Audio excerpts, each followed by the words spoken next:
Hello students, my name is Deepika Reddy. I am from Shikara Academy, Hyderabad. Now this particular video is on key terms in Constitution.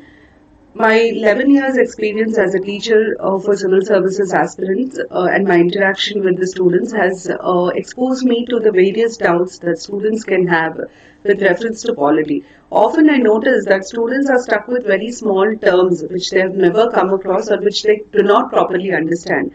This initiative, these set of videos that are being uploaded on our channel basically aim to help students clear these small basic doubts that they get. And we do not want to take a lot of time because all the videos will be anywhere between 5 to 15 minutes. Sort it out in these 5 to 15 minutes and give a complete picture of what these terms or what that particular matter is all about.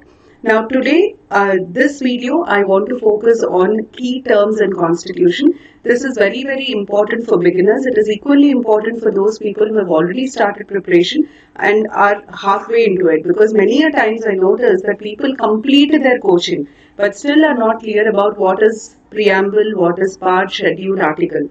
So in this video, I basically intend to explain the meaning of these key terms that we find in the Constitution. Let's begin with the key terms. Now, the basic terms I intend to explain in the Constitution. Basically, you will basically find these terms. The first term is the preamble. Then we find what is called as parts. Okay.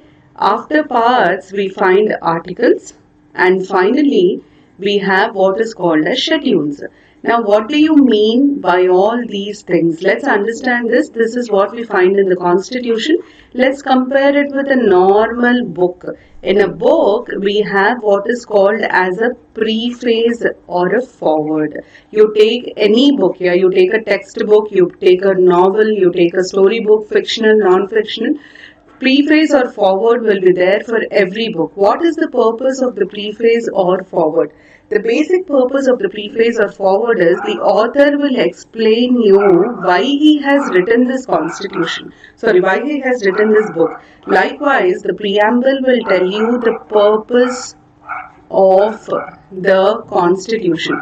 The basic purpose of the preamble is it tells you what is the purpose of the constitution. Why is this constitution written? In other words, it spells out the aims and objectives of the Constitution. If somebody asks you, what does your Indian Constitution seek to achieve? You have to simply show them the preamble and tell them, this is what Indian Constitution wants to achieve. So that is the purpose of the preamble. Now, if you notice in any book, you will have what is called as chapters or units. The content of the book is arranged in the form of chapters or units. Likewise, the content of the Constitution is arranged as parts. Parts are nothing but the content of the Constitution. The way you have content in the book, the same content is arranged in the form of the same content of the Constitution is arranged in the form of parts. So, in a normal book, we call them as chapters or units. In the Constitution, we call them as parts. The content of the Constitution is given in the parts.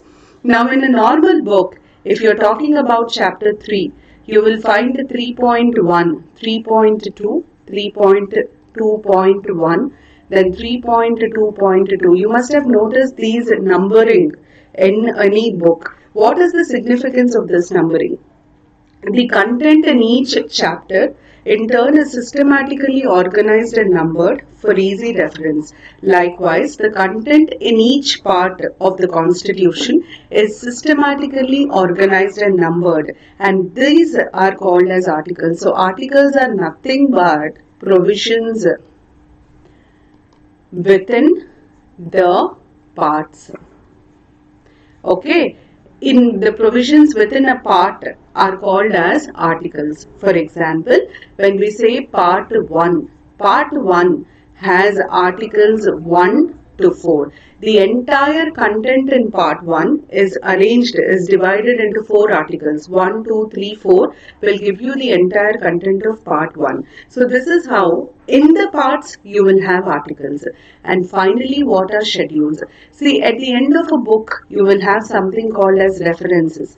Basically, in these references, the author will give you the list of books referred by him to write this particular book, okay, books referred by him to write this particular book. What is the purpose it serves for us?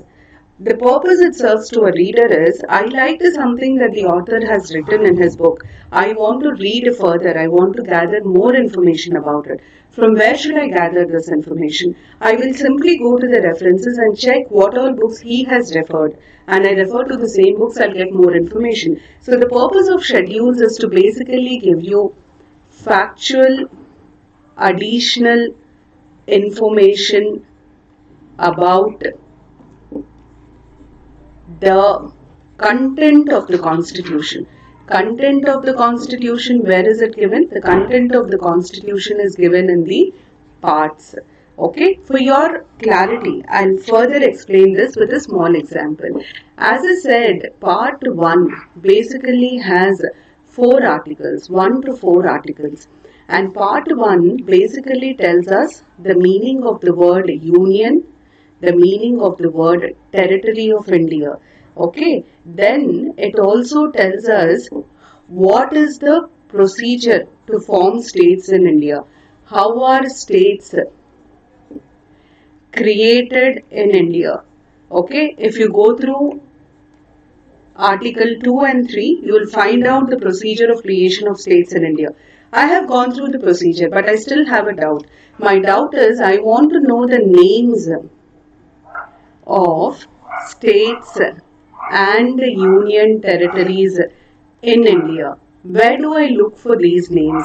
I will find the names of states and union territories in India in Schedule 1. Schedule 1 basically will give me the list of states in India, the list of UTs in India. So whenever you are creating a new state or a new union territory, you are using the procedure given in part 1, but the change is made in the Schedule 1. Thus, Schedule 1 is giving me factual information related to part 1 of the Constitution. Related to part 1 of the Constitution. Okay, so this is how schedules and parts are related. I hope I made these concepts clear. If you have any doubts, you can post them in the comment box. Also, if you want any particular topic to be explained, just post them in the comment box. We will definitely try and make a video for your benefit. Hope this video was helpful. Like us if you please click the like button if you have liked the video. Please subscribe to our channel for the latest updates and the latest videos that we are going to upload. Thank you.